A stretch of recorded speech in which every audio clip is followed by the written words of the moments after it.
En un país dividido por una sangrienta guerra civil, un joven toma el poder. En su lengua nativa es llamado Drácula. No es el vampiro, el conde Drácula, sino una figura histórica, un príncipe rumano. Fue célebre en toda la cristiandad por sus hazañas contra los turcos. Drácula fue un caudillo conocido en toda Europa por su imponente valor y su aterradora crueldad.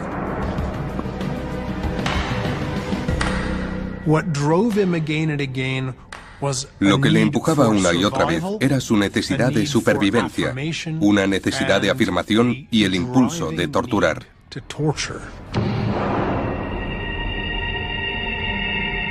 Conocido como el Empalador por su método favorito de ejecución, Drácula entró en los libros de historia quemando, hirviendo, destripando y torturando.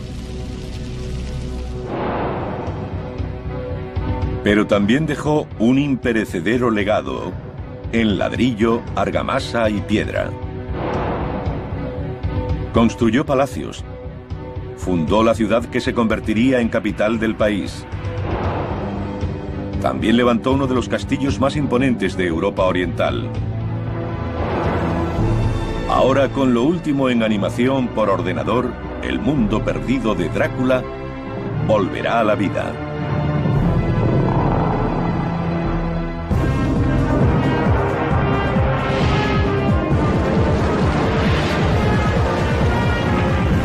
Mundos perdidos. El auténtico Drácula. Transilvania, una región en los confines de Europa. Dominada por grandes montañas, está envuelta en misterio y leyendas. La versión romántica del país, los castillos en ruinas, la leyenda del vampiro, nos la hemos tenido que inventar porque no sabemos suficiente sobre la realidad. Hoy Transilvania es una región de Rumanía.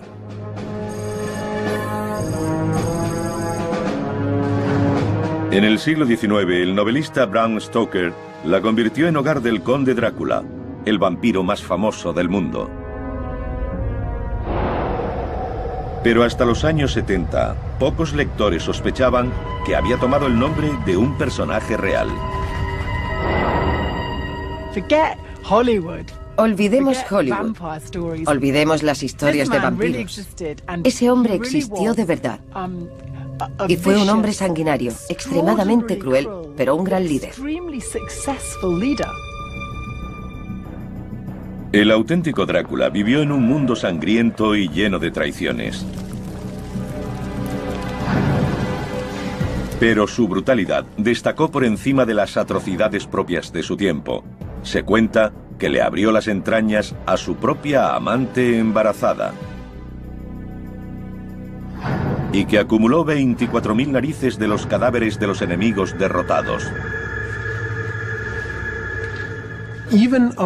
Entre los gobernantes más enfermos, retorcidos y sádicos, Vlad sobresale como un loco psicótico.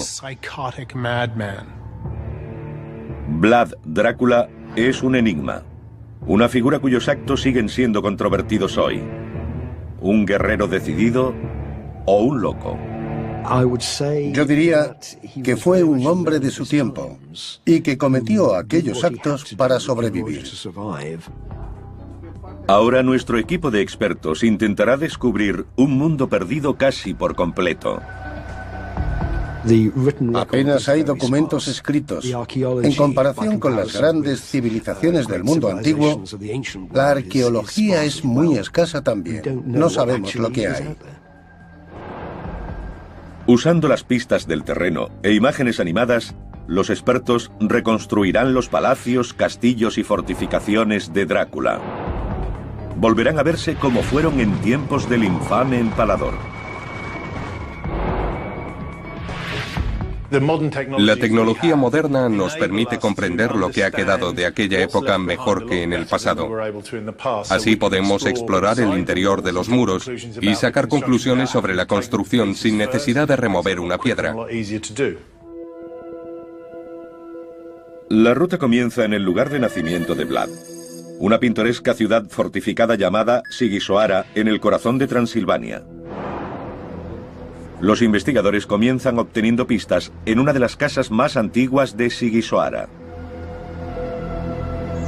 En esta casa nació en 1431 el príncipe Vlad, el empalador, Drácula. Pero mucho ha cambiado desde el siglo XV. Probablemente fue un edificio de una sola planta. Lo que tenemos detrás es un añadido del siglo XVII. No está como en la época de Vlad.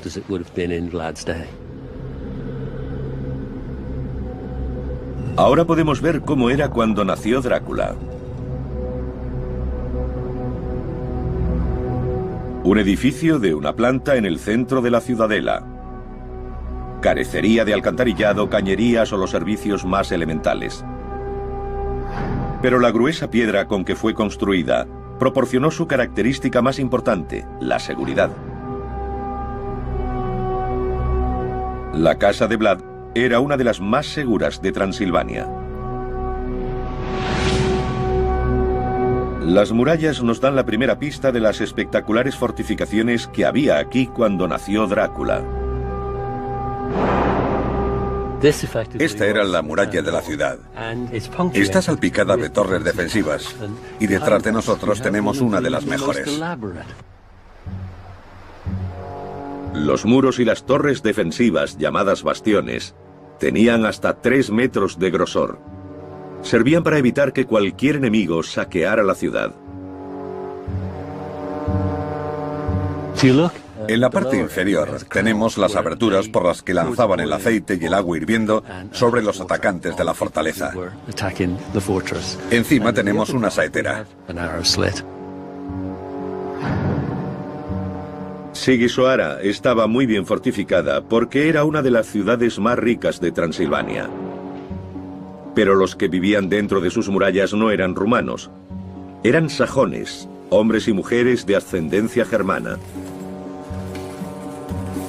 Los sajones pioneros habían emigrado a Transilvania en el siglo XII para hacerse mercaderes y artesanos, y gozaban de privilegios comerciales.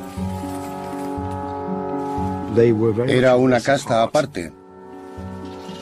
Los sajones estaban asociados a la codicia, representando la clase media de cualquier época. Ganaban dinero a expensas de los naturales de Valaquia. El padre de Vlad Drácula, un príncipe rumano, hizo un acuerdo comercial especial con los sajones de Sigisoara. A cambio, él y su familia podrían vivir dentro de la ciudad en la aparente seguridad de la ciudadela.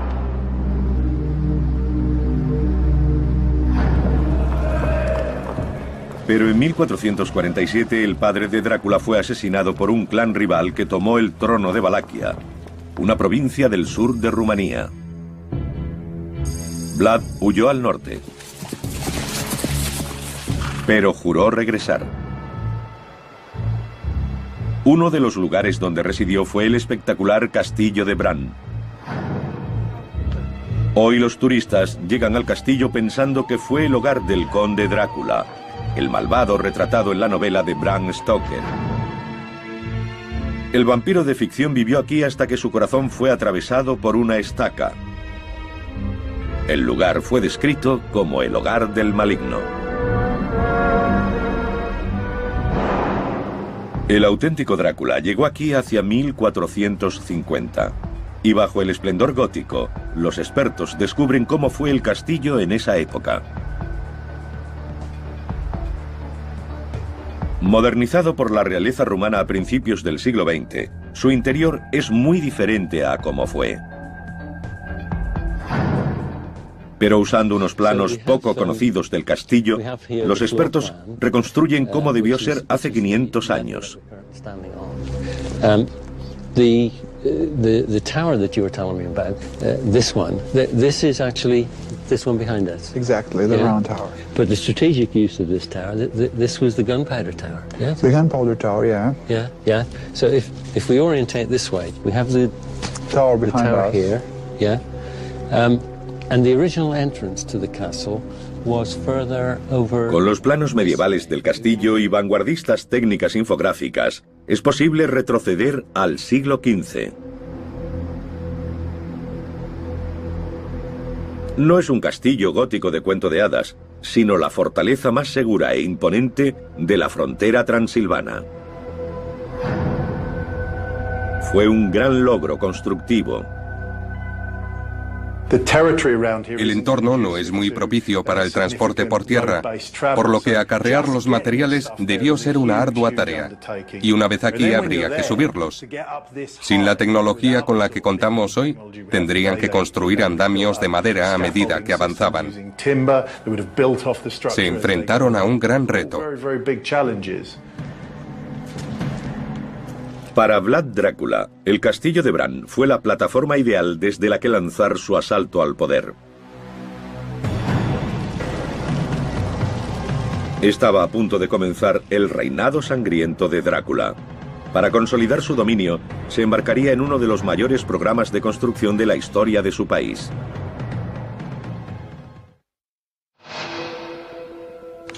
En 1456 el trono del Principado rumano de Valaquia cayó en manos de Vlad Drácula, el personaje que dio su nombre al vampiro más famoso del mundo. Un equipo de investigadores intenta desvelar ese mundo perdido. Pretenden exponer los amplios proyectos constructivos que emprendió al inicio de su reinado, cuando quiso imponer orden en un país rebelde. Vlad Drácula tenía que hacer honor a su nombre. Lo había heredado de su padre, Vlad Dracul, el antiguo gobernante de Valaquia y caballero de la Orden del Dragón.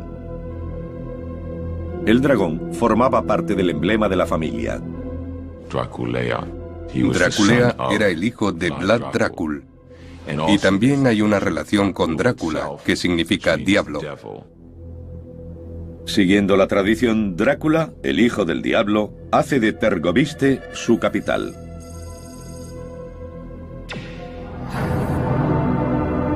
Es un lugar de legendario terror. Algunas de las mayores atrocidades de Drácula ocurrieron aquí. Pero cuando llegó, su vida era la que estaba en peligro inminente. No era la capital de su reino, era la capital de asesinatos políticos e intrigas. Esperaba ser asesinado. Temía ser envenenado. Todo lo que comía era probado primero por un fiel catador.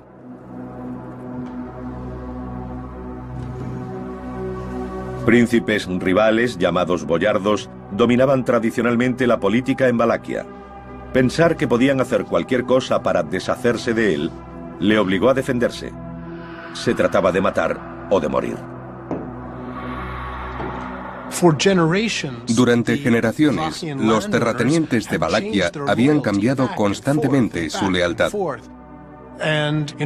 Y para conservar el poder, Vlad debía deshacerse de los boyardos. La aversión de Vlad hacia esa aristocracia también era hondamente personal. Su padre había sido asesinado por los boyardos y él era un hombre inclinado a la venganza. Tenían una cuenta pendiente con ellos. Pero antes de que Drácula pudiera deshacerse de sus enemigos, necesitaba protección. Las actuales ruinas albergan rastros de un enorme proyecto de construcción llevado a cabo hace más de 500 años. Todo formaba parte de un astuto plan para forjar una imagen de poder, la imagen de control absoluto, la impresión de que era un gran líder, el poderoso caudillo de Valaquia. El palacio de Tergoviste empezó a construirse en tiempos del abuelo de Drácula. En época de su padre se añadió un foso defensivo de 18 metros de ancho. Pero Drácula quiso construir un complejo que superara a todo lo anterior. El gran salón se reedificó para abarcar una vasta zona de 300 metros cuadrados, y una imponente torre vigía daba a Drácula una vista panorámica de su territorio. El complejo palaciego estaba rodeado de murallas de 1,5 metros de espesor. Los enormes sótanos debajo del gran salón revelan la escala de la ambición de Vlad. Aquí tenemos un enorme espacio que se creó mediante la construcción de sótanos abovedados. Los arcos son típicos de la técnica llamada bizantina. Se construían usando un armazón o molde de madera. Los ladrillos se disponían a su alrededor. Fue una proeza que debía ser supervisada por un maestro de obras. Su vida dependía de hacerlo bien. Cuando se retiraba el armazón de madera de un arco, el maestro tenía que estar debajo y ser el primero en probar si estaba bien construido. Si la estructura se desmoronaba, caería sobre él. Aunque quedan pocas pistas, algunos siguen creyendo que los sótanos albergaron no solo las provisiones de palacio, sino también algunos oscuros secretos, como las cámaras de tortura de Vlad. Restaurada en el siglo XIX, esta torre fue quizá la característica más sorprendente que Vlad Drácula añadió a Tergoviste. Con una base de piedras y plantas superiores de ladrillo, se alzaba más de 20 metros y proporcionaba una posición dominante. Una vez terminado, el palacio contaba con una serie de barreras defensivas. Como posición defensiva, fue una construcción bien dispuesta. Se podían ir defendiendo hacia atrás. Había una serie de obstáculos que superar. Una vez superado el primero, el enemigo se hallaba en el foso y era atacado desde arriba. Cuando se había superado el segundo obstáculo, seguían disparando desde la torre. Podemos imaginar el alto costo en vidas para los atacantes. Con Tergoviste transformada en una sede prácticamente inexpugnable, Drácula empezó a exterminar a sus enemigos boyardos. Demostró una crueldad que se convertiría en legendaria. No hay duda de que la única forma de deshacerse de los boyardos y de consolidar su poder era matándolos a todos. El domingo de resurrección de 1457, Drácula cometió una de sus más infames atrocidades. Tendió una trampa a los boyardos, invitándolos a comer en el gran salón. Vlad les preguntó deliberadamente cuántos señores habían tenido en un periodo de 50 años. Nadie pudo contestarle porque eran muchos. La razón es que habían sido derrocados por la fuerza por los boyardos. Era la respuesta que Vlad quería. Se habían condenado solos. Según la leyenda, hizo empalar a 500 de ellos.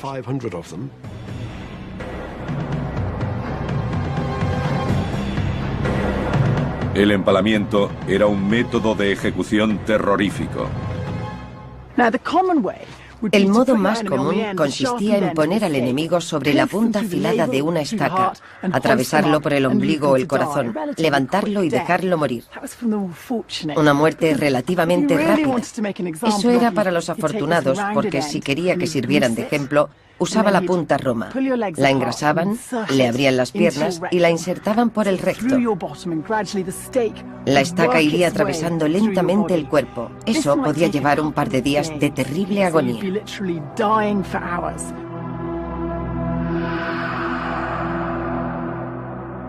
Tergoviste estaba plagado de los cuerpos empalados de muertos y moribundos. Pero Drácula no mató a todos rápidamente. A algunos les tenía reservada una muerte más productiva. Y aquí, en esta inaccesible cima en la frontera de Transilvania, fueron obligados a construir una fortaleza que es el auténtico castillo de Drácula. Un lugar que serviría como refugio de Vlad en una próxima campaña de terror.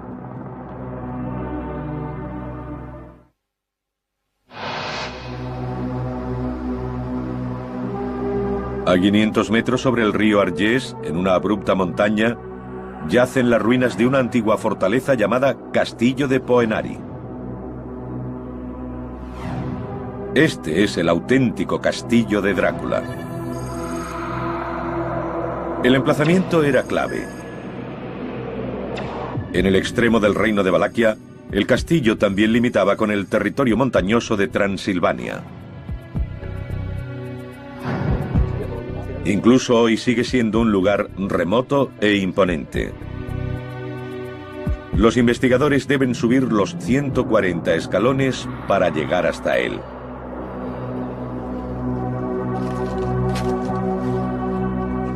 Dentro de estas ruinas hay importantes pistas arqueológicas que les ayudarán a devolver la vida al castillo. Para un príncipe con ansias de poder absoluto, era una excelente posición estratégica.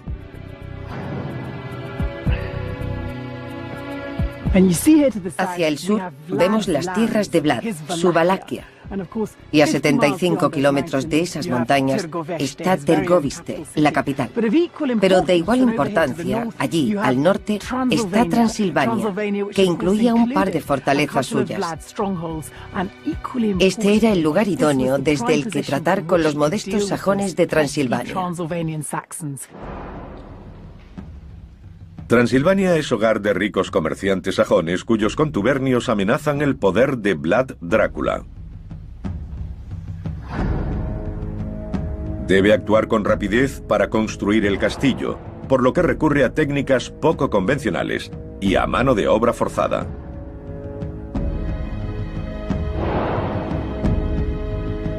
La construcción comenzó alrededor de la torre vigía, que databa de la época de su abuelo.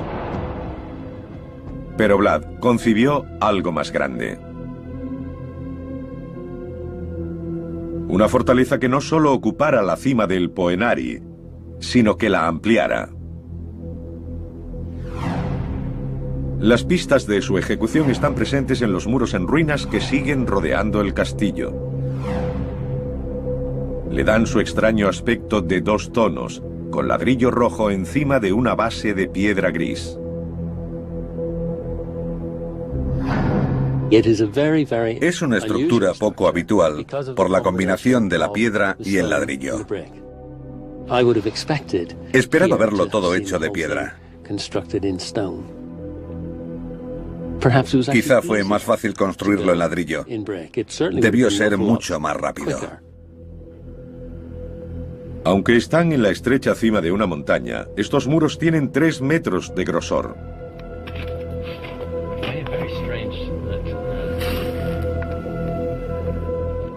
Se logró usando el método de construcción bizantino. El estilo bizantino consistía en construir 2 paredes de ladrillo y rellenar el espacio intermedio con piedras. La combinación del muro externo, el núcleo y el interno la convertían en una estructura muy sólida. Lo que mantiene unidos los muros fue también el secreto de la supervivencia del castillo en una zona sísmica. Usaron mortero de cal. Este es el aspecto que tiene la cal aplicada. Parece una crema muy espesa. Pero por ser cal, no compacta totalmente, permite cierta flexibilidad. Permite que los muros se muevan, lo que resulta muy útil en caso de terremoto. No hay grietas ni daños, que es lo que habría de haber usado cemento.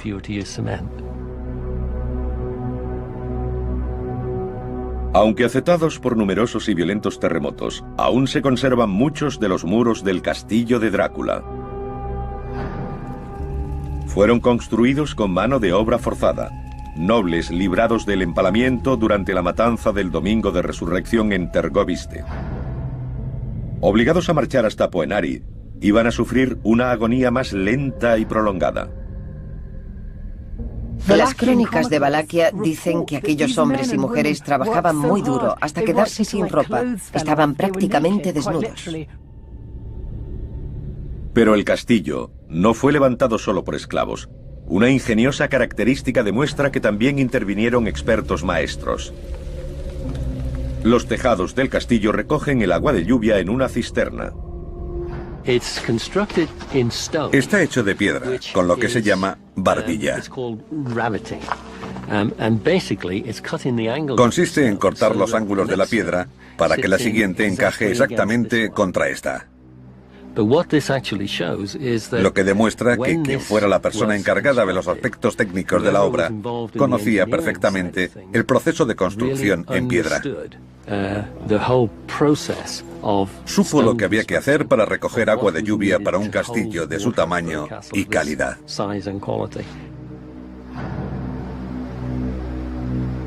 Todo lo necesario para construir el castillo de Drácula estaba disponible en el valle fluvial inferior. Había arena para el mortero, gravilla y piedras pequeñas para el relleno del muro bizantino. También había grandes piedras que formaron la base del castillo. Incluso los ladrillos se hicieron aquí. Este fue el espectacular resultado. Una vez terminado, el castillo abarcaba toda la cima, cubriendo casi 50 metros de longitud. Un nido de águilas. El castillo de Drácula ofrecía una excelente seguridad y el control de un paso estratégico entre las montañas. Pero al otro lado de la frontera, en Transilvania, los problemáticos comerciantes sajones tramaban una conspiración contra él.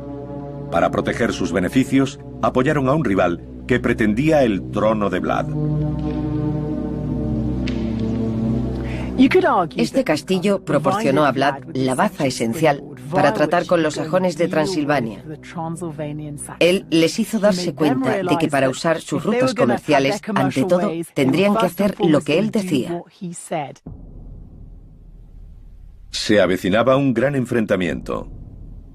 Vlad Drácula necesitaría todo su ingenio para superar las defensas de una de las ciudades mejor fortificadas de Europa.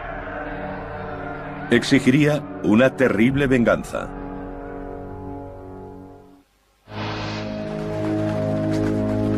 Las crónicas germanas dicen que en 1459 el príncipe rumano Vlad Drácula se embarcó en una campaña de terror. Fue tan salvaje que nadie olvidaría nunca su nombre.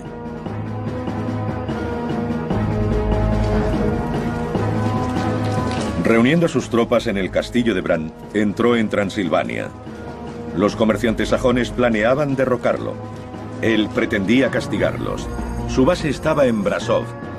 Ocultas dentro de la ciudad moderna están las fortificaciones de lo que fue la ciudad más rica y mejor defendida de la Transilvania medieval. Los sajones se unieron a los enemigos de Vlad. Eran poco fiables y extranjeros. En su opinión, obraba injusticia. Hoy la pintoresca ciudad ofrece pocas pistas de los sangrientos acontecimientos que se desarrollaron hace 5 siglos y medio. El ataque de Vlad sobre Brasov no fue fácil. Las defensas de la ciudad eran formidables. Un enorme muro de casi 5 metros de grosor en algunos lugares rodeaba toda la ciudad sajona. Había bastiones a intervalos regulares. De este se encargaba el gremio de tejedores. Esta es una de las fortificaciones más importantes que ha sobrevivido, casi intacta.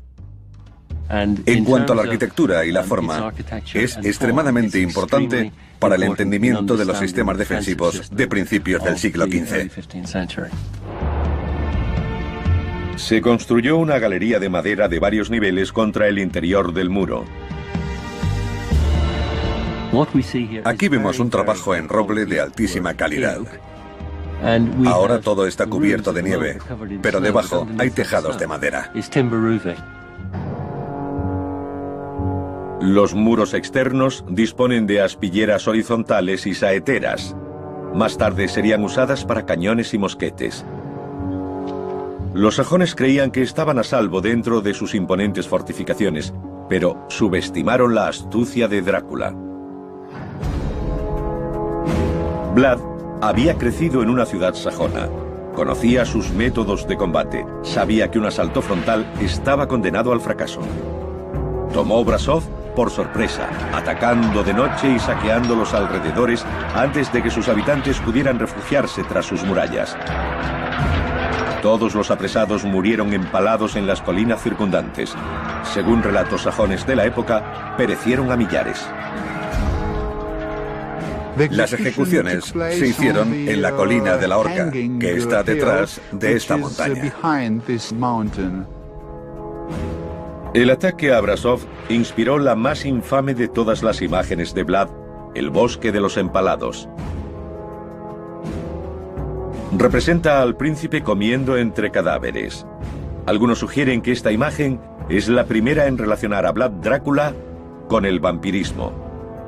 El empalamiento es un proceso lento. No se puede hacer rápidamente, sobre todo en gran número. Quizá comiera mientras contemplaba la escena, pero no bebió su sangre ni comió su carne. Vlad no era caníbal. Creadas por sajones, el propósito de estas imágenes es claro: asociar para siempre el nombre de Drácula con el mal. Los propios grabados son propaganda, son una versión primitiva de nuestros vídeos. La gente quería verlos y pagaba un buen dinero por ello. Con Brasov sometida, Vlad centró su atención en el Imperio Otomano. Superpotencia musulmana de la época, sus vastas fronteras llegaban al territorio de Vlad. El Imperio Turco Otomano seguía mirando a Occidente, a Europa, como el siguiente lugar a conquistar. Y salvo unas cuantas tribus de las montañas, como las de Valaquia, no había nada que los detuviera. Pero Vlad Drácula estaba decidido a resistir. Comenzó a concentrar sus esfuerzos constructivos en el sur de su reino. Allí levantó un imponente palacio de ladrillo y piedra. 500 siglos lo habían condenado al olvido, hasta ahora. Oculto bajo las calles de Bucarest está el mundo secreto de esta gran residencia. Estos antiguos muros esconden pruebas de glorias pasadas que pocos saben que existieron. Siempre pensamos en Vlad defendiéndose y atacando, pero no olvidemos que fue un hombre con un gran olfato comercial, y esta era una importante ruta económica. Vlad sabía que los turcos podían amenazar en cualquier momento estas rutas comerciales. Construyó el palacio rápidamente, con los mejores especialistas disponibles. Recurrió a canteros de Transilvania y a unos 1000 trabajadores para asegurarse de que se hiciera tan rápido como fuera posible. Las excavaciones en estos túneles revelan una construcción de diseño compacto, nacido de una urgente necesidad. Era una fortaleza funcional, en lugar de un palacio exótico. Gobernantes posteriores lo reconstruirían y ampliarían, pero ocultas en los cimientos quedan pistas de su historia.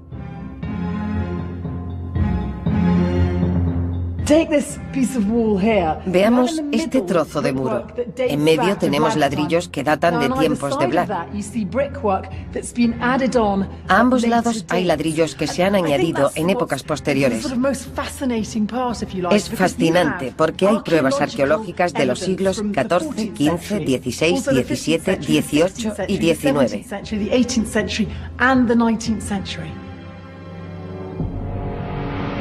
Ahora, con las imágenes animadas basadas en el detectivesco trabajo arqueológico, se puede volver a ver el palacio original de Drácula.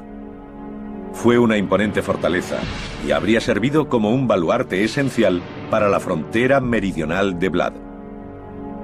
Drácula imponía su voluntad con mano de hierro sobre Valaquia, pero su mayor enemigo, el Imperio Otomano, esperaba en la frontera. El sanguinario tirano necesitaba transformarse en el heroico defensor de la Europa cristiana. Y se pondrían a prueba las fortificaciones que había construido.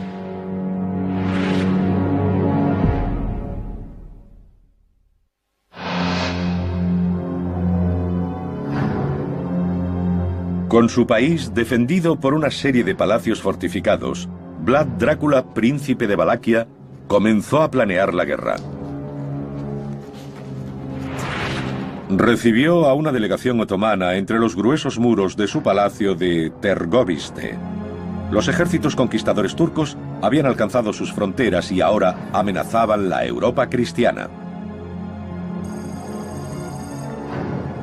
Según la leyenda, exigieron a Vlad pagar un tributo, pero él se negó, alegando que el enviado lo había insultado. No se quitaron los turbantes. Vlad les preguntó por qué se mostraban tan insultantes. Ellos dijeron que tenían por costumbre no quitárselos. Ordenó que no pudieran hacerlo nunca clavándoselos en la cabeza.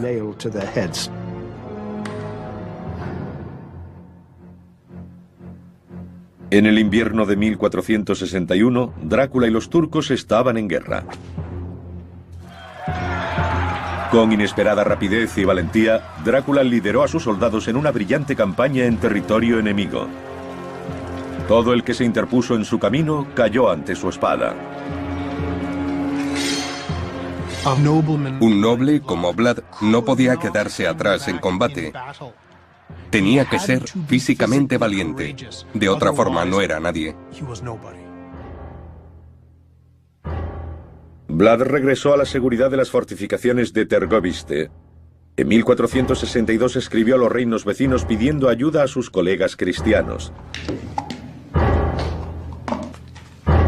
Con un despacho envió una demostración de su proeza militar. 23.884 narices cortadas de las caras de sus enemigos. El sultán turco Mehmed, también fiero general, se dispuso a encontrarse con él en combate. Su ejército triplicaba en número al de Vlad. Aunque Tergoviste tenía formidables defensas, Vlad sabía que el palacio no podría soportar un asedio prolongado.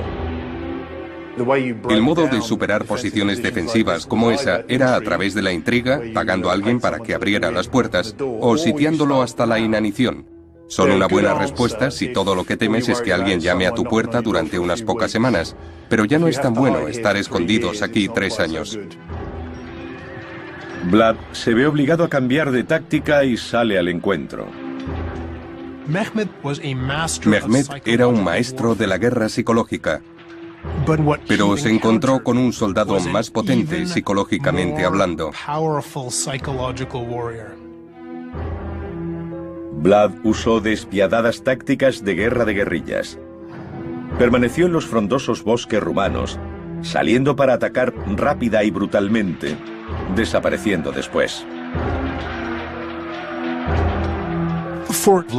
Para Vlad era como ser un gran tiburón. Si te quedas quieto, mueres.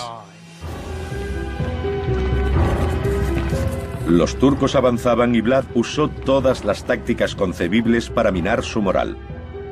Atacó por la noche, envenenó sus pozos, quemó sus cosechas, incluso pagó a enfermos para infiltrarse en las filas turcas y contagiarles infecciones. La campaña de terror psicológico de Vlad llegó a su clímax ante las murallas de Tergoviste. Cuando abandonó su palacio, dejó atrás una visión que perseguiría al sultán el resto de su vida. Dio lugar al apodo turco de Vlad. Le llamaron Kasikli Bey, el señor empalador. Mehmed, que era un hombre terriblemente cruel, se dio la vuelta.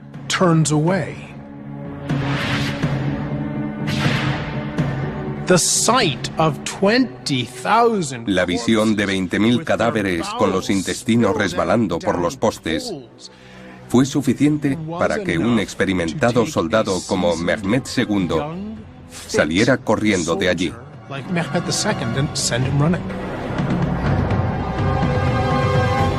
El traumatizado sultán regresó a su país dejando que otros lucharan con Drácula.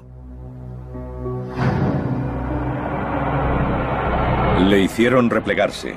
Se vio obligado a retroceder a su santuario de Poenari, el castillo de Drácula.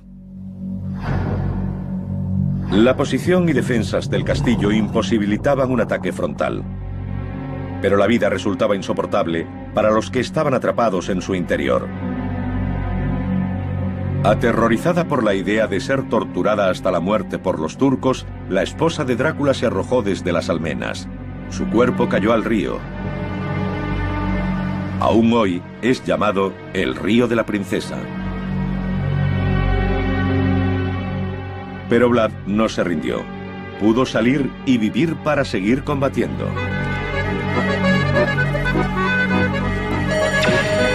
En el pueblo de Arefu, a pocos kilómetros del castillo, los expertos descubrieron una pieza de folclore relacionada con la audaz fuga de Drácula. Stimați oaspeți, cu permisiunea dumneavoastră, crede că tu ești... Los lugareños se enorgullecen de haber ayudado a dar forma a la historia. Ayudaron a engañar a los turcos. Desarrollaron un plan gracias al cual quitaron las herraduras a los caballos y se las volvieron a poner al revés. Después hicieron que Vlad condujera a los caballos en la oscuridad de la noche. Cuando los turcos vieron las huellas, pensaron que había entrado en el castillo, pero había abandonado el castillo sin ellos saberlo.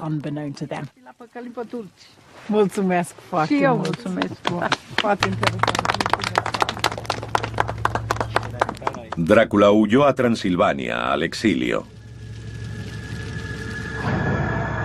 10 años después, regresó y reclamó su trono.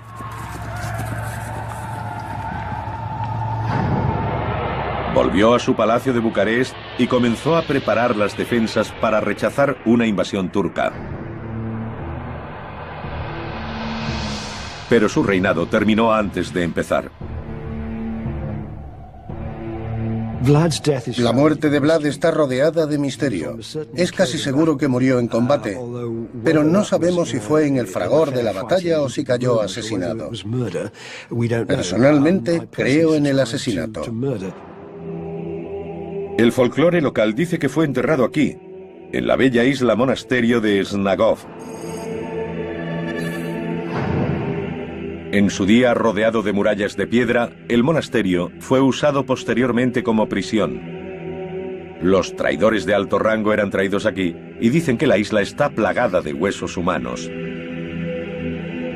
Hoy el monasterio es un lugar de peregrinación para los fans de Drácula. Se dice que su cuerpo yace en una tumba en el altar, pero que su cabeza fue cortada y enviada al sultán como prueba de su muerte.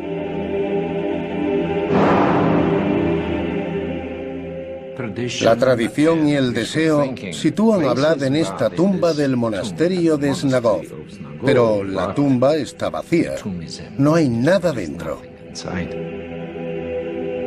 Excavaciones previas no encontraron pruebas de que el cuerpo de Vlad estuviera enterrado en Snagov. Su última morada es un misterio.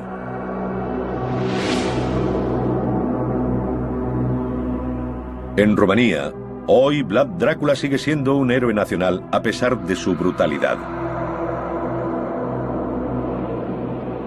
Vlad es el héroe del caballo blanco. Los rumanos le ven así. Fue un luchador por la libertad, un nacionalista, el hombre del pueblo. Drácula fue el último gran constructor de una Valaquia independiente. Poco después de su muerte, los turcos tomaron el país. Quedó prohibido construir fortificaciones. Pero los castillos de Drácula permanecen como un recuerdo de un pasado glorioso y libre. El Palacio Real de Tergoviste, que él rediseñó por completo. Los cimientos de Bucarest y su castillo. Y el inaccesible refugio de Poenari, el auténtico castillo de Drácula. Cada uno símbolo de la huella indeleble que Vlad Drácula dejó en su país. No solo en las ruinas de sus otrora grandes palacios, sino también en el recuerdo de sus gentes.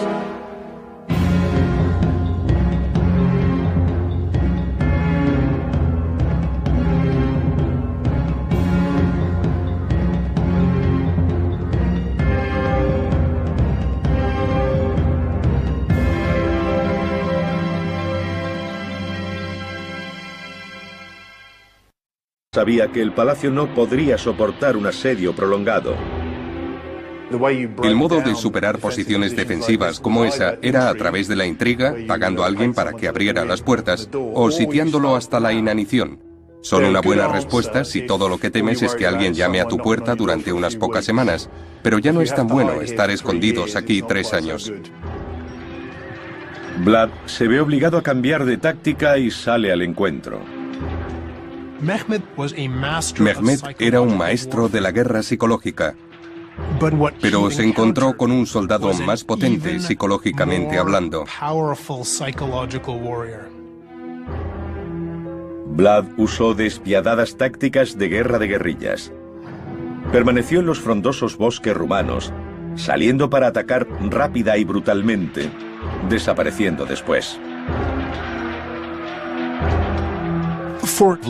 Para Vlad era como ser un gran tiburón. Si te quedas quieto, mueres. Los turcos avanzaban y Vlad usó todas las tácticas concebibles para minar su moral. Atacó por la noche, envenenó sus pozos, quemó sus cosechas, incluso pagó a enfermos para infiltrarse en las filas turcas y contagiarles infecciones. La campaña de terror psicológico de Vlad llegó a su clímax ante las murallas de Tergoviste. Cuando abandonó su palacio, dejó atrás una visión que perseguiría al sultán el resto de su vida. Dio lugar al apodo turco de Vlad. Le llamaron Kasikli Bey, el señor empalador. Mehmed, que era un hombre terriblemente cruel, se dio la vuelta.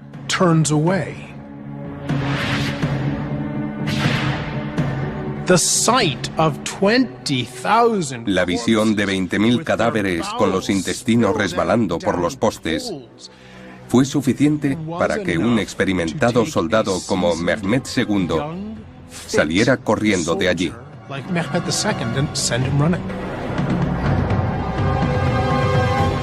El traumatizado sultán regresó a su país dejando que otros lucharan con Drácula. Le hicieron replegarse. Se vio obligado a retroceder a su santuario de Poenari, el castillo de Drácula. La posición y defensas del castillo imposibilitaban un ataque frontal. Pero la vida resultaba insoportable para los que estaban atrapados en su interior. Aterrorizada por la idea de ser torturada hasta la muerte por los turcos, la esposa alrededor de la torre vigía, que databa de la época de su abuelo. Pero Vlad concibió algo más grande. Una fortaleza que no solo ocupara la cima del Poenari, sino que la ampliara. Las pistas de su ejecución están presentes en los muros en ruinas que siguen rodeando el castillo. Le dan su extraño aspecto de 2 tonos, con ladrillo rojo encima de una base de piedra gris. Es una estructura poco habitual por la combinación de la piedra y el ladrillo. Esperaba verlo todo hecho de piedra. Quizá fue más fácil construirlo en ladrillo. Debió ser mucho más rápido. Aunque están en la estrecha cima de una montaña, estos muros tienen 3 metros de grosor.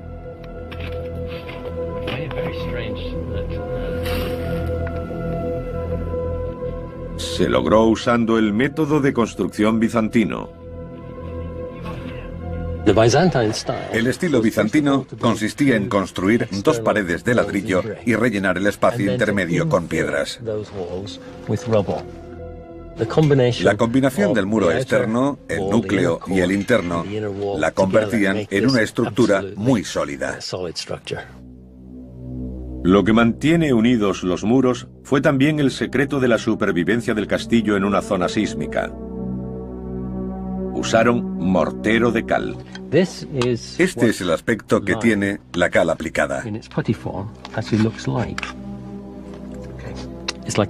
Parece una crema muy espesa. Pero por ser cal, no compacta totalmente, permite cierta flexibilidad. Permite que los muros se muevan, lo que resulta muy útil en caso de terremoto.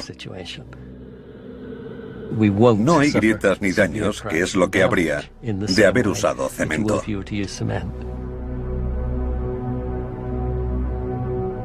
Aunque afectados por numerosos y violentos terremotos, aún se conservan muchos de los muros del castillo de Drácula. Fueron construidos con mano de obra forzada, nobles librados del empalamiento durante la matanza del Domingo de Resurrección en Tergoviste. Obligados a marchar hasta Poenari, iban a sufrir una agonía más lenta y prolongada. Las crónicas de Valaquia dicen que aquellos hombres y mujeres trabajaban muy duro hasta quedarse sin ropa. Estaban prácticamente desnudos. Pero pretenden exponer los amplios proyectos constructivos que emprendió al inicio de su reinado, cuando quiso imponer orden en un país rebelde. Vlad Drácula tenía que hacer honor a su nombre. Lo había heredado de su padre, Vlad Dracul, el antiguo gobernante de Valaquia y caballero de la Orden del Dragón. El dragón formaba parte del emblema de la familia.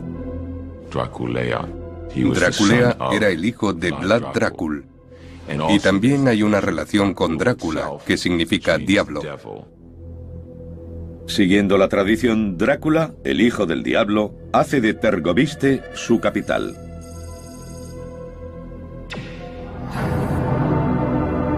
Es un lugar de legendario terror. Algunas de las mayores atrocidades de Drácula ocurrieron aquí. Pero cuando llegó, su vida era la que estaba en peligro inminente. No era la capital de su reino, era la capital de asesinatos políticos e intrigas. Esperaba ser asesinado. Temía ser envenenado. Todo lo que comía era probado primero por un fiel catador.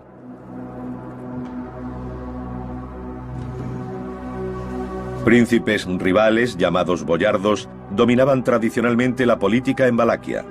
Pensar que podían hacer cualquier cosa para deshacerse de él le obligó a defenderse. Se trataba de matar o de morir. Durante generaciones, los terratenientes de Valaquia habían cambiado constantemente su lealtad.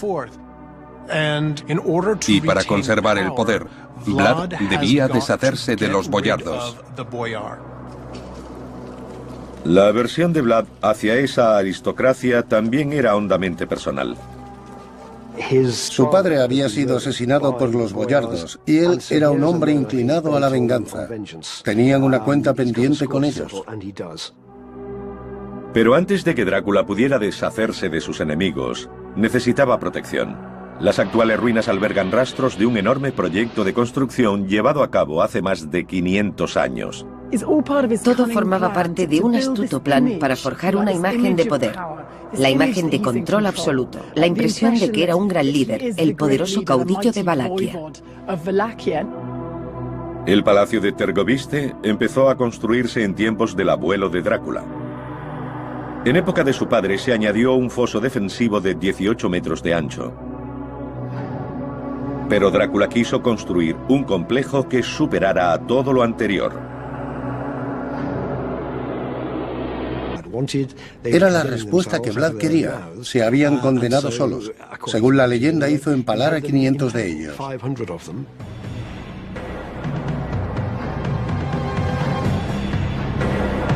El empalamiento era un método de ejecución terrorífico. El modo más común consistía en poner al enemigo sobre la punta afilada de una estaca, atravesarlo por el ombligo o el corazón, levantarlo y dejarlo morir. Una muerte relativamente rápida. Eso era para los afortunados, porque si quería que sirvieran de ejemplo, usaba la punta roma.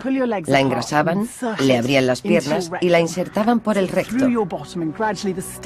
La estaca iría atravesando lentamente el cuerpo. Eso podía llevar un par de días de terrible agonía.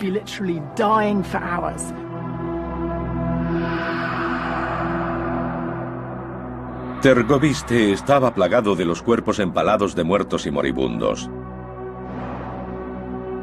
Pero Drácula no mató a todos rápidamente. A algunos les tenía reservada una muerte más productiva. Y aquí, en esta inaccesible cima en la frontera de Transilvania, fueron obligados a construir una fortaleza que es el auténtico castillo de Drácula. Un lugar que serviría como refugio de Vlad en una próxima campaña de terror.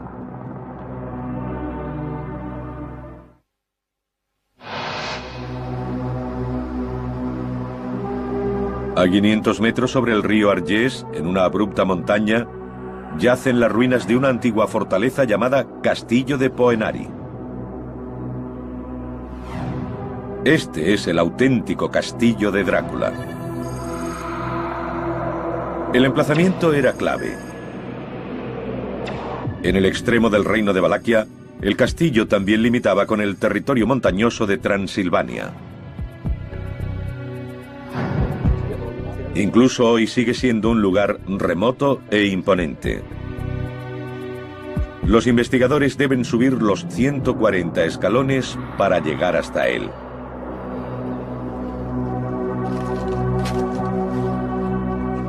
Dentro de estas ruinas hay importantes pistas arqueológicas que les ayudarán a devolver la vida al castillo. Para un príncipe con ansias de poder absoluto, era una excelente posición estratégica.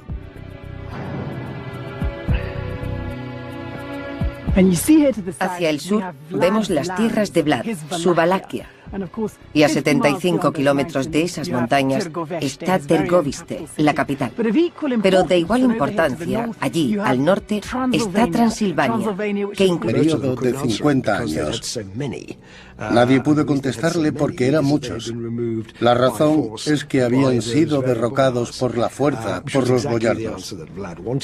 Era la respuesta que Vlad quería. Se habían condenado solos. Según la leyenda, hizo empalar a 500 de ellos.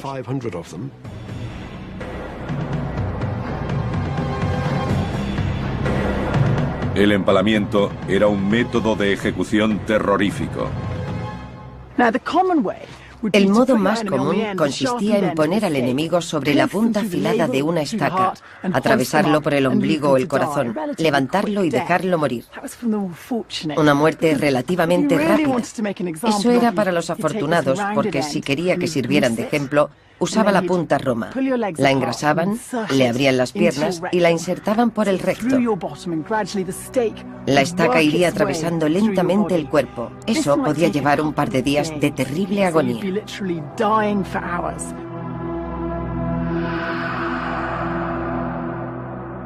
Tergoviste estaba plagado de los cuerpos empalados de muertos y moribundos.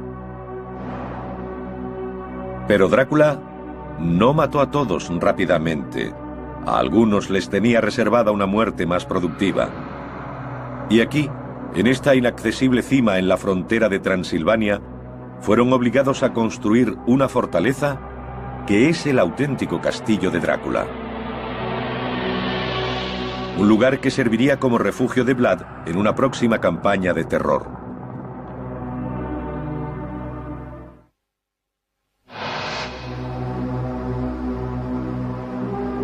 A 500 metros sobre el río Argés, en una abrupta montaña, yacen las ruinas de una antigua fortaleza llamada Castillo de Poenari.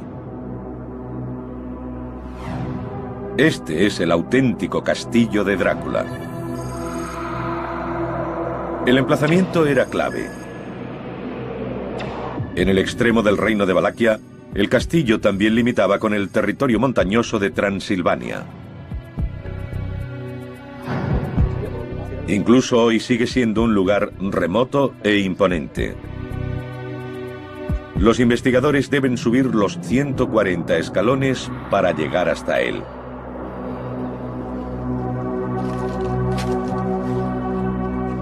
Dentro de estas ruinas hay importantes pistas arqueológicas que les ayudarán a devolver la vida al castillo. Para un príncipe con ansias de poder absoluto, era una excelente posición estratégica.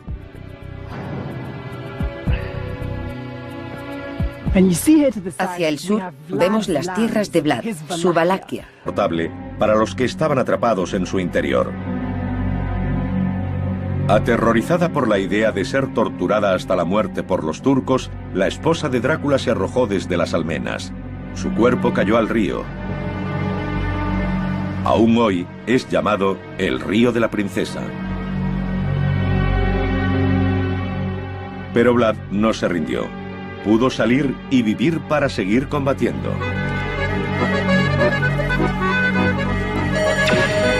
En el pueblo de Arefu, a pocos kilómetros del castillo, los expertos descubrieron una pieza de folclore relacionada con la audaz fuga de Drácula. Stimați oaspeți, cu permisiunea dumneavoastră, crede că tu ești... Los lugareños se enorgullecen de haber ayudado a dar forma a la historia. Ayudaron a engañar a los turcos. Desarrollaron un plan gracias al cual quitaron las herraduras a los caballos y se las volvieron a poner al revés. Después hicieron que Vlad condujera a los caballos en la oscuridad de la noche. Cuando los turcos vieron las huellas, pensaron que había entrado en el castillo, pero había abandonado el castillo sin ellos saberlo.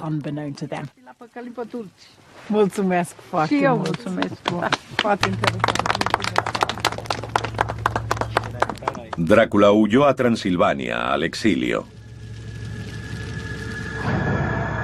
10 años después, regresó y reclamó su trono.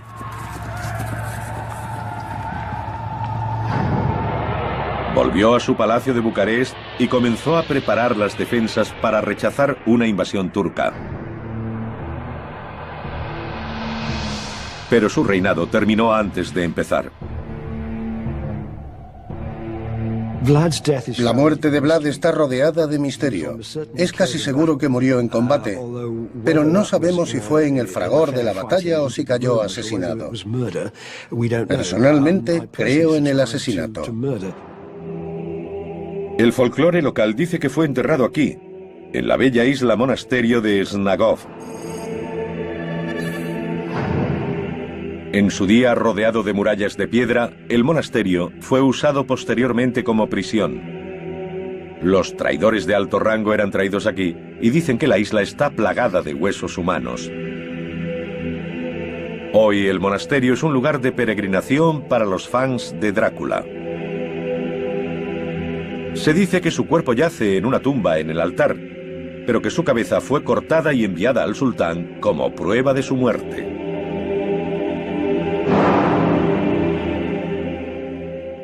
La tradición y el deseo... Situó en una ciudad sajona. Conocía sus métodos de combate. Sabía que un asalto frontal estaba condenado al fracaso. Tomó Brasov por sorpresa, atacando de noche y saqueando los alrededores antes de que sus habitantes pudieran refugiarse tras sus murallas. Todos los apresados murieron empalados en las colinas circundantes. Según relatos sajones de la época, perecieron a millares.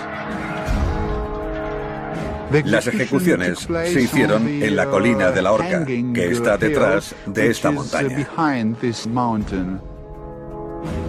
El ataque a Brasov inspiró la más infame de todas las imágenes de Vlad, el bosque de los empalados. Representa al príncipe comiendo entre cadáveres. Algunos sugieren que esta imagen es la primera en relacionar a Vlad Drácula con el vampirismo. El empalamiento es un proceso lento. No se puede hacer rápidamente, sobre todo en gran número. Quizá comiera mientras contemplaba la escena, pero no bebió su sangre ni comió su carne. Vlad no era caníbal. Creadas por sajones, el propósito de estas imágenes es claro: asociar para siempre el nombre de Drácula con el mal.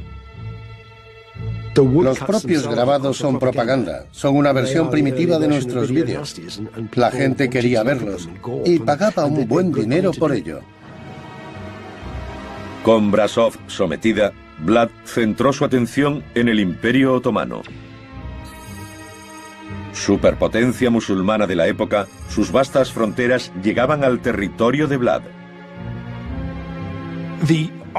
El Imperio Turco Otomano seguía mirando a Occidente, a Europa, como el siguiente lugar a conquistar.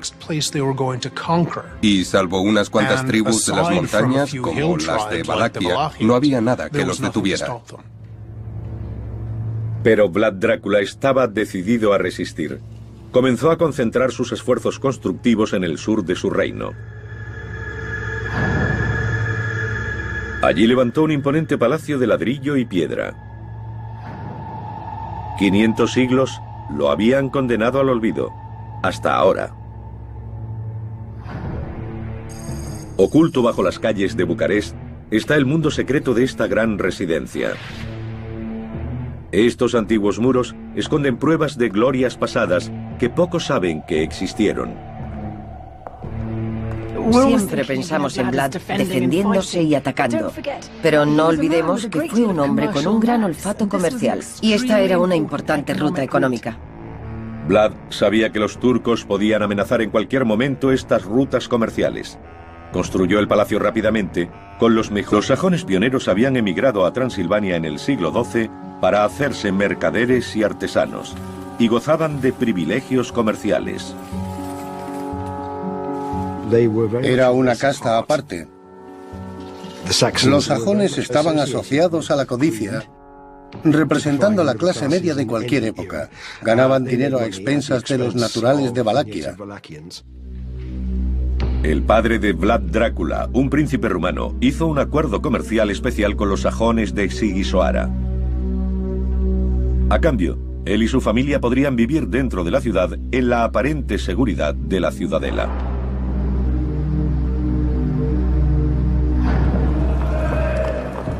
Pero en 1447 el padre de Drácula fue asesinado por un clan rival que tomó el trono de Valaquia, una provincia del sur de Rumanía.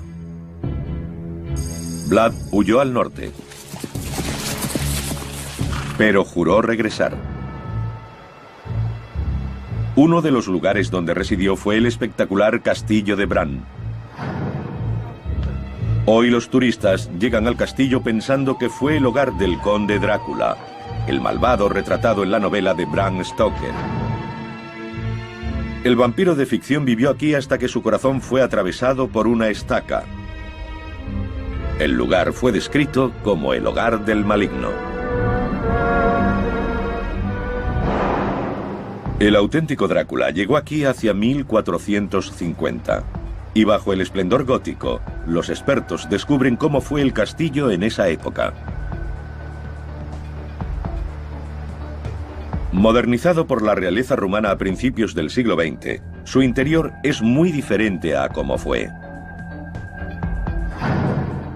Pero usando unos planos poco conocidos del castillo, los expertos reconstruyen cómo debió ser hace 500 años. The tower that you were telling me about, this one, this is actually this one behind us. Exactly, the round tower. But the strategic use of this tower, this was the gunpowder tower. Yeah. The gunpowder tower, yeah. Yeah, yeah. So if we orientate this way, we have the tower behind us here. Yeah. And the original entrance to the castle was further over. Con los planos medievales del castillo y vanguardistas técnicas infográficas, es posible retroceder al siglo XV. No es un castillo gótico de cuento de hadas, sino la fortaleza más segura e imponente de la frontera transilvana. Fue un gran logro constructivo. El entorno no es muy propicio para el transporte por tierra. Príncipes rivales, llamados boyardos, dominaban tradicionalmente la política en Valaquia. Pensar que podían hacer cualquier cosa para deshacerse de él le obligó a defenderse. Se trataba de matar o de morir. Durante generaciones, los terratenientes de Valaquia habían cambiado constantemente su lealtad. Y para conservar el poder, Vlad debía deshacerse de los boyardos. La aversión de Vlad hacia esa aristocracia también era hondamente personal. Su padre había sido asesinado por los boyardos y él era un hombre inclinado a la venganza. Tenían una cuenta pendiente con ellos. Pero antes de que Drácula pudiera deshacerse de sus enemigos, necesitaba protección. Las actuales ruinas albergan rastros de un enorme proyecto de construcción llevado a cabo hace más de 500 años. Todo formaba parte de un astuto plan para forjar una imagen de poder, la imagen de control absoluto, la impresión de que era un gran líder, el poderoso caudillo de Valaquia. El palacio de Tergoviste empezó a construirse en tiempos del abuelo de Drácula. En época de su padre se añadió un foso defensivo de 18 metros de ancho. Pero Drácula quiso construir un complejo que superara a todo lo anterior. El gran salón se reedificó para abarcar una vasta zona de 300 metros cuadrados, y una imponente torre vigía daba a Drácula una vista panorámica de su territorio. El complejo palaciego estaba rodeado de murallas de 1,5 metros de espesor. Los enormes sótanos debajo del gran salón revelan la escala de la ambición de Vlad. Aquí tenemos un enorme espacio que se creó mediante la construcción de sótanos abovedados. Los arcos son típicos de la técnica llamada bizantina. Se construían usando un armazón o molde de madera. Los ladrillos se disponían a su alrededor. Fue una proeza que debía ser supervisada por un maestro de obras. Su vida dependía de hacerlo bien. Cuando se retiraba el armazón de madera de un arco, el maestro tenía que estar debajo y ser el primero en probar si estaba bien construido. Si la estructura se desmoronaba, caería sobre él. Aunque quedan pocas pistas, algunos siguen creyendo que los sótanos albergaron no solo las provisiones de palacio, sino también algunos oscuros secretos. Pero por ser cal, no compacta totalmente, permite cierta flexibilidad. Permite que los muros se muevan, lo que resulta muy útil en caso de terremoto. No hay grietas ni daños, que es lo que habría de haber usado cemento.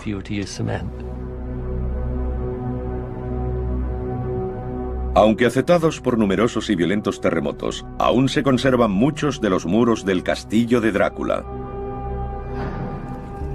Fueron construidos con mano de obra forzada, nobles librados del empalamiento durante la matanza del Domingo de Resurrección en Tergoviste. Obligados a marchar hasta Poenari, iban a sufrir una agonía más lenta y prolongada. Las crónicas de Valaquia dicen que aquellos hombres y mujeres trabajaban muy duro hasta quedarse sin ropa. Estaban prácticamente desnudos. Pero el castillo no fue levantado solo por esclavos. Una ingeniosa característica demuestra que también intervinieron expertos maestros. Los tejados del castillo recogen el agua de lluvia en una cisterna. Está hecho de piedra, con lo que se llama barbilla. Consiste en cortar los ángulos de la piedra para que la siguiente encaje exactamente contra esta. Lo que demuestra que quien fuera la persona encargada de los aspectos técnicos de la obra conocía perfectamente el proceso de construcción en piedra. Supo lo que había que hacer para recoger agua de lluvia para un castillo de su tamaño y calidad.